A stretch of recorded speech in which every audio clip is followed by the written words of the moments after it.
In class, we discussed whether or not Shakespeare's play The Merchant of Venice was anti-Semitic. Since I felt like we only got to lightly touch on this topic, I chose to write my paper and do a further in-depth study of whether or not Merchant of Venice was anti-Semitic and see what critics and scholar research has said about it over the course of time. So for my paper, I divided anti-Semitism into two umbrella terms, religious and racial anti-Semitism. First, for racial anti-Semitism, even as we talked about in The Merchant of Venice, the movie, in class, the maltreatment of the Jews is highlighted in them wearing caps and living in certain areas, and this was actually very historically accurate to Venice at that time, except that they wore yellow caps instead of red caps, which the director probably added for aesthetic appeal.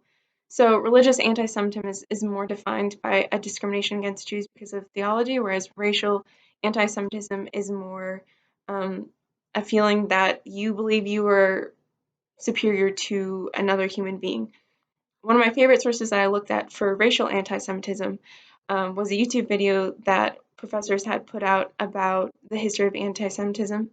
David Silberklang specifically talked about how philosophy, anthropology, linguistics, science, each in their own way, has brought about new developments in anti-Semitism. Specifically, things like Darwinism and social Darwinism helped to craft Nazi ideology and Hitler's views about Jews in his Mein Kampf, which, if you don't know, is like his manifesto of sorts.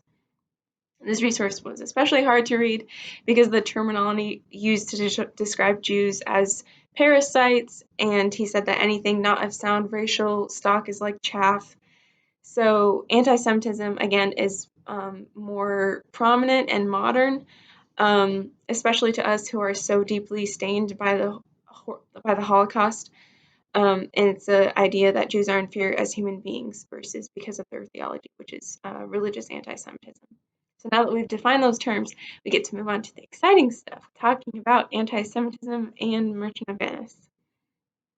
In my paper, I argue that this play has religious anti-Semitism but not racial anti-Semitism. There are other critics who think that it's either fully anti-Semitic or has no anti-Semitism in it at all. But for my research, I relied on a couple key scenes and historical considerations of the play to make that argument. These were Shylock's humanizing speech, the overall tone and mood of the play, Shylock and Jessica's conversions, and some historical background of the culture during that time. So first, the historical background of the play was that there was a lot of language used against the Jews, and additionally, there was a very prominent event, the hanging of Rodrigo Lopez, who was Queen Elizabeth's Jewish physician who tried to poison her, which he was later proved innocent, but at the time he was hanged for it. One source that I looked at said that it was very possible that this public reaction to the Lopez case prompted the composition of The Merchant of Venice. So after understanding some of that cultural context, let's talk about the text. Antonio and Shylock are the most obvious characters for how the ending of the play promotes this idea that Christianity is superior to Judaism and that Jews should convert to Christianity. Antonio is always honest Antonio, whereas Shylock is a dog Jew. Even though Antonio does spit on Shylock, the scene isn't fully characteristic of Antonio. In order to really look at this play and determine whether or not it's anti-Semitic, we need to take a step back and view the holistic nature of each character versus looking at them kind of with a microscope and missing the big picture. The best way to think about this is to think about what this play is saying about Jewish people as a whole. While Shakespeare may have added certain elements to make his characters more well-rounded and complex, the ending of this play tells us as readers that Antonio is Christ-like and Shylock is vengeful and possessive. Shylock's character is so intertwined with his religion that you can't really separate them and say, oh, well, he's just a bad person and he isn't really black-facing Jews.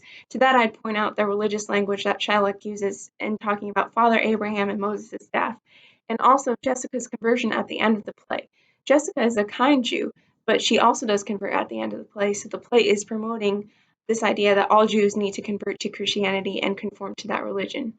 In conclusion, The Merchant of Venice does incorporate religious anti-Semitism because it discriminates against Jewish people because of their theological beliefs and promotes this conformity to Christianity. However, looking at things like Shylock's humanizing speech make it clear that there isn't really a prejudice against Jews because of their humanity, but rather just their religion.